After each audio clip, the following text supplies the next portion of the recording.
Today I'm sharing with you the checklist I went through before I went full-time with my photography business. So in 2013, I started my photography business as a side hustle. I got my first camera in 2011 and I started taking pictures of horses in my parents' front pasture. I practiced on my friends' horses. Honestly, horses are the only thing I ever took pictures of. They're the only thing that mattered to me. So I didn't wander off into a lot of other different genres or niches of photography. I really stayed in my lane of horses. It was my senior year of college, so about 2012. I also worked for a local photographer. She was a wedding photographer, and I assisted her at portrait sessions and weddings. I edited for her. I learned so much about the back end of the business, about shooting, about etiquette, of being on set, a lot of different things. So I had about 18 months worth of experience between working for her and working on my own portfolio with models who I photographed for free before I started my business as a side hustle. I had a full-time job working in finance, and I started my photography in October of 2013 when I started accepting clients and taking money for the sessions that we were doing. And I didn't take my business full-time until 2017. I spent almost 4 years building my business on the side until I was extremely confident that I could roll that over and take it full-time. Now, my only regret is not doing it sooner because I had everything calculated out and I knew that I would be able to sustain myself sooner, but I really loved my job in finance and I was reluctant to leave it, and so that's why it took me so long. Now, I'm a very risk-averse person, so I'm going to share my experience and how I did this today. I know many other photographers who went full-time much sooner and they had a lot of success, but it was so much riskier. They had to hustle so much harder. I think that when you don't have a plan B or a safety net, that does create a certain drive within you to succeed. It is your only option. But for me, being such a risk-averse person, I took the steps very slowly.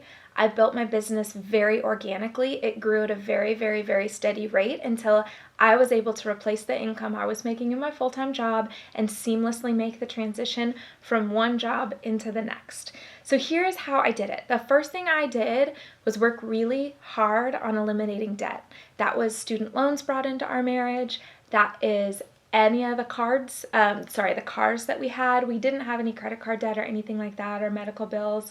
It was primarily our cars and our student loans. And we worked very hard to eliminate debt in our personal lives. Now, I've never assumed debt in a formal sense for my business. I've borrowed from my own savings at the very beginning for some gear for my business, but I paid myself and my savings account that back. So I've never taken on formal debt for my business, but if I did have a small business loan or debt associated to my LLC, I certainly would have eliminated that debt before I went full time. Just because I want my monthly expenses as low as possible. Because the thing is as a creative, as an entrepreneur, as a person who now is not salaried, you eat what you kill, so to speak, in this business, I wanted to make sure that my monthly expenses were as low as possible, just so that I had more of a safety net there. The second thing that I did was I priced myself for this move years in advance. So even though I didn't go full-time until 2017, it was in 2013 where my pricing reflected what I wanted to be at if I were full-time. So even though it was very much a part-time job for me in 2013, 2014, 2015, 2016, I still priced myself at an hourly rate higher than my finance job was paying me, because I was essentially working overtime since I was working nights and weekends on top of a very full-time job, working 50 to 60 hours a week in the office. So I essentially considered that overtime, but I also needed to calculate the fact that it was not just my salary I would need to replace, it's my salary and the benefits. I'll go into that in a little bit more detail in just a second. So I priced myself as if this business would be full-time for me, and that was really, really key, because then I never had to keep increasing my prices to try to get where I was going to be. I just started where I needed to be, and I didn't have to book a bazillion clients because I still had the safety net of my full-time job. I was able to grow slowly, I was able to grow organically, and it was the best way for me personally to work through that. Now I have a pricing course, which is exactly how I did this in 2013, and I revised that every single year to account for the fluctuations and changes in my family's budget. So if you are looking for a tutorial with actual templates for you to plug your numbers into, I have a pricing course that went through exactly how I priced myself. I created those templates in 2013. I use them to this day. Now, another major thing is I had emergency funds. So they say it's really common guidance to say that you need about 3 to 6 months worth of emergency funds built up in your personal life and your business life. And as a risk-averse person, I'm very conservative. I made sure that I had that saved up 6 months worth. So I was on the longer end of the 3 to 6 month, and 6 months worth of covering monthly expenses just in case an emergency happens.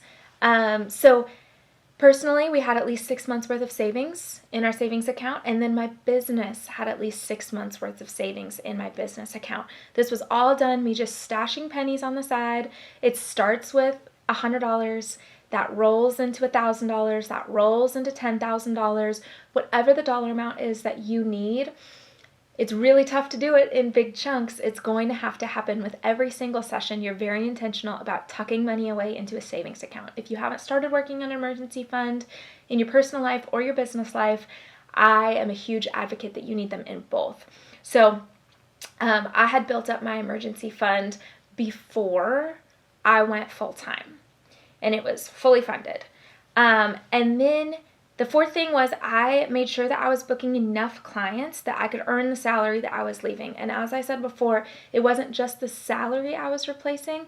It was the salary, a very generous bonus, and huge benefits. I fully covered life insurance, fully covered healthcare, 401k contributions.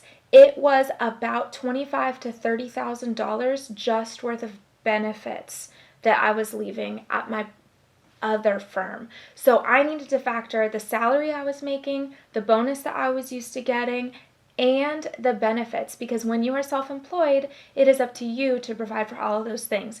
You are now the one making the retirement contributions. No one is matching your 401k.